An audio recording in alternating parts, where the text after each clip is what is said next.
Now, Props and Locks on Fox 32 Chicago, presented by Bet Rivers Sportsbook. Good Sunday morning and welcome to Props and Locks. I'm Caitlin Sharkey. It's week 6 of the NFL season and we are here to break down the best bets and odds of the biggest games of the week, courtesy of Bet Rivers Sportsbook. Joining me every Sunday morning, host of VSiN Rush Hour, Danny Burke. And Danny, like always, we begin this week with the Bears. They are visiting the Carolina Panthers. Bears, the 1-point underdog. 5th time this season the Bears have been the underdog despite their 4-1 record. Over under at 44.5. Underdog or not, I like the Bears in this one, Danny. However, with that 1-point spread, do we lean another direction instead of going with the point spread? Oh, Caitlin, this one's tough here. I mean, this one had the Panthers opening up as a 3-point favorite. So as the week has progressed, like you alluded to, now the Bears are catching one, so they've seen some sharper attention go towards Chicago. And for me, when it comes down to it, this is going to come down to the run game because defensively for the Bears, they rank 17th in DVOA run defense, so they really haven't been able to limit their opponents in that category. Mike Davis has done a spectacular job filling in for Christian McCaffrey. I wouldn't be surprised if he continues his dominance in that spot. And with Montgomery, he could potentially have a field day as well because the Panthers don't do too well against the run defense. So as it's indicated by the point spread, I do think it's going to be neck and neck all the way down. So I'm electing to stay away from the game in that regard. A lean that I would look at potentially is actually the first half team total for the Panthers. Now, their number is set at 10.5. This team's averaging about 14.8 points per game in the first half. The Bears are allowing opponents about 11 or so points per game in the first half, but getting to that mark of over 10.5. The Panthers have done that in 3 out of their 4 games so far this year, or 4 out of 5 games, excuse me. And Bears have allowed opponents to get over that mark in 4 out of 5 games this season. The only exception, the New York Giants, and that was when Saquon was out. We know how bad that offense is. So I would look toward that bet instead of sweating it out all the way. Panthers team total first half over 10.5 would be a lean for me. Sounds good. Keeping with the Bears, though, for a minute, Nick Foles making his 3rd straight start at quarterback. Let's look at a Foles prop bet for this week, looking at total pass completions over under 22.5.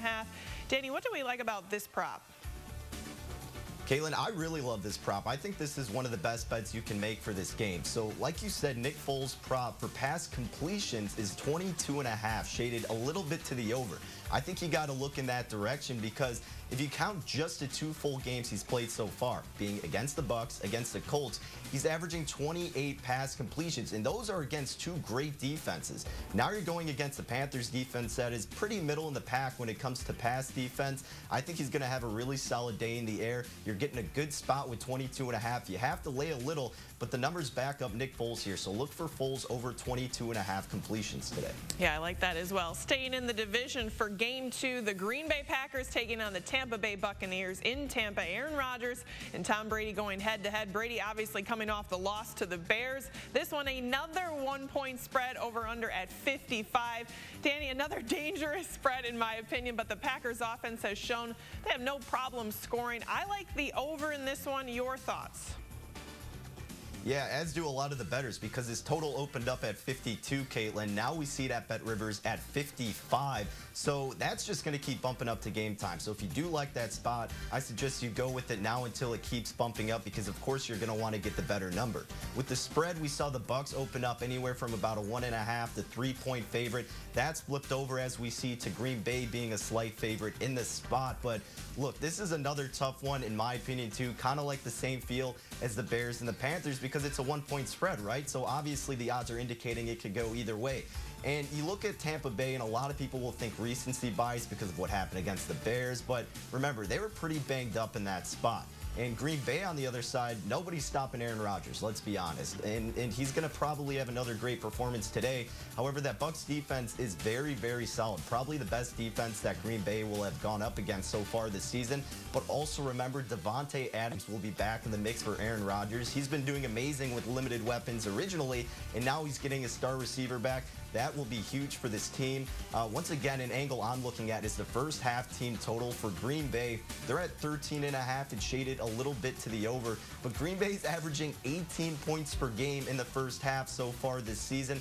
Bucs have allowed their opponents to go over that spot in 3 out of 5 games this season. And, you know, another great opportunity with one of the best, or rather the best offense in football so far. I'm going to trust Aaron Rodgers and the Packers to have a good first half. I would lean over 13.5 team total points for the Packers in the first half. Now, we've had 2 games that we've kind of looked at with this 1-point spread. When you're looking at your slate of games, Danny, before you're making your bets on a Sunday or even earlier in the week, when you see that one, is that something that you automatically avoid right away and try to figure out another way to get in on the action? You know, Caitlin, it really just depends because we talk about teasers a lot on this show, and that falls under the category of teasing up short home and road dogs, being if they're catching +1, +1.5, up to +3, you want to tease those teams up through the 3 and through the 7, either on a 6, 6.5, or a 7-point teaser. Remember, if you don't know what a teaser is, it allows you to manipulate the lines and change it by those numbers. You have to have at least 2 teams involved in those teasers. So when you see a short home or road dog, being the Bucs, being the Bears, you tease them up 6.5 points, up to 7.5, getting over that key number of 7. You get another team in that mix. That's a really good angle to look at. And really, it doesn't necessarily scare me away. I just don't have that good of a read in a game like the Bears and the Panthers, where the Bears, they're so tough to trust right now. And I know they've been, obviously, in the record book, it indicates otherwise, but we know how much they've battled from behind. And in that first half, they scored their 14 points against the Bucs in the last 2 minutes. Kyle Fuller getting a huge hit, being a momentum shift, obviously. But look, the Bears are going to have a tough test against this Panthers team that shocked some people. We talked about Mike Davis. He's probably going to have a big game against this Bears run defense that has been suspect so far. And Teddy Bridgewater, while the Bears have been defending the pass well, if he doesn't have opportunities downfield, this guy's mobile. So they're going to have a tough time stopping him too. I'm not saying I'm looking toward the Panthers here for the full game, but in these specific spots where anything could happen, I'm just electing to stay away from both and looking at other angles, being the first halves. Absolutely. They keep us guessing. Still more to come on Props and Locks. More of Burke's best bets as we continue with a look at the rest of the Week 6 action. And a reminder, you can always place your bets at betrivers.com or using the BetRivers mobile app. We're back after this. Props and Locks on Fox 32, presented by BetRivers Sportsbook. Place your legal sports bets at BetRivers.com, your new home for sports betting. Millions of betting options a year on the sports you love. We offer live in-game betting on major sporting events worldwide. We have tons of bets available during games, from money lines, point spreads, prop bets, play-by-play bets, and many more. BetRivers.com offers live streaming of events worldwide. That's right, you can bet on the game as you're watching. Sign up now, and we'll match your first deposit up to $250. More bets, more action, more fun. Place your sports bets at BetRivers.com. Place your legal sports bets at BetRivers.com, your new home for soccer betting. The most soccer betting options on the sport you love. We offer live in-game betting on major soccer matches worldwide. We have tons of bets available during game, from money lines, goal spreads, player goals, half bets, and many more. BetRivers.com offers live streaming of games worldwide. That's right, you can bet on the game as you're watching. Sign up now, and we'll match your first deposit up to $250. More bets, more action, more fun. Place your sports bets at BetRivers.com. We're back with more Props and Locks, presented by BetRivers Sportsbook. Welcome back to Props and Locks. I'm Caitlin Sharkey, joined by the host of VSiN Rush Hour, Danny Burke. Danny, let's continue with the rest of our slate today. The 1-3 Lions taking on the 1-4 Jags. Detroit lane 3 here, over under 54.5. Lions coming off a Week 5 bye. Jacksonville coming in on a 4-game losing streak, and I can't believe I'm saying this, Danny, but hard not to lean toward Detroit.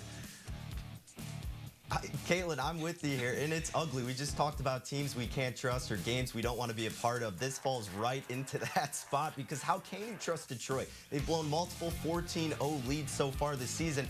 But remember, the Jags are kind of coming back to reality and playing like the team we thought they were going to be going into the season, arguably being one of the teams that was going to tank for Trevor Lawrence, even though we know there's no tanking in the NFL. Nevertheless, the Jags have the 32nd ranked DVOA pass defense. I think this is a breakout game for Matt Stafford. I agree with you. If I have to play it, I'm laying the 3 with Detroit. And the Jags are on their 5th kicker, I believe, and they're bringing in a guy who's never kicked a field goal in a game ever before. So all signs point toward going with Detroit, but be careful. We know they're liable to blowing leads, but I would lean toward Detroit laying 3. Yeah, it's always the Lions. Next up, the winless Falcons and the 1-4 Vikings. Falcons say goodbye to their head coach and GM. Vikings, the 4-point favorite.